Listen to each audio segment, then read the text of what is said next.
sexy and outlandish movie spoofs, erotic tales of lust and horror, madcap monsters, and stunning starlets. Yes, fans, distributors, and merchandisers of low-budget alternative feature films know they can depend on EI Independent Cinema for a unique brand of entertainment. Whether it comes from the company's new Shockorama line, the tried-and-true Seduction Cinema label, or the innovative Retro Seduction Cinema Studio, which is acquiring and restoring to their original scintillating splendor classic sexploitation films from the 1960s and 70s, while also producing exciting remakes of those movies with today's most popular B-movie stars. EI Cinema President Michael Rasso is the driving force behind the acquisition and restoration of these classic films and the production and marketing of the new versions. In fact, he is personally involved in the labor-intensive technical aspects of the restoration.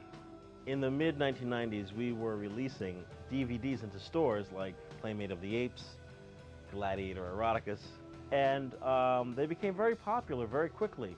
And I got a call from producer Chris Neebe, who produced 3 of Joseph SARNO's films. Veil of Blood, Butterflies, Girl Meets Girl. And he just posed a question to me, have you heard of Joe SARNO? And I said, no. I did some research on some of these directors like Joe and Nick Phillips, and before you know it, EI Cinema launched Retro Seduction Cinema, and we started releasing some of these films on VHS.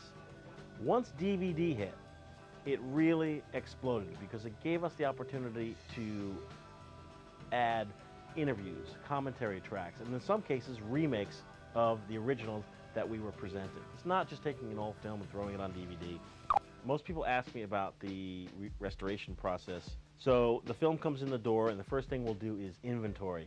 Inventory exactly what we have. What condition is the film in? 100% of the time it has needed to be cleaned, and in many cases we've had to resplice or fix damaged film. From that point, it's put up on a telecine device, which is a digital device that captures and reads the film. Upon looking at the film, we'll notice that usually the color is just shot. Basically, as the film ages, the dyes fade, and the goal is to try to bring back those other colors and electronically manipulate the colors that are still there so that you get as close as you can come to a full color image again.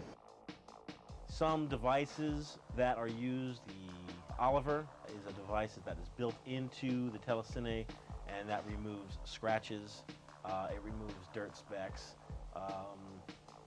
The before and after comparison really is amazing. And the actual prints that were projected in theaters in the 70s, I will bet you, did not look as good as the restoration of the image that people will see on DVD right now. Some of these films are genuine classics, and while others aren't classics, I must say each is a piece of history of grindhouse cinema. Our philosophy is that each of these films deserves the chance to survive, to be saved, in order to be seen by today's generation of fans, and in many cases, generations of fans that will be watching long after I'm gone.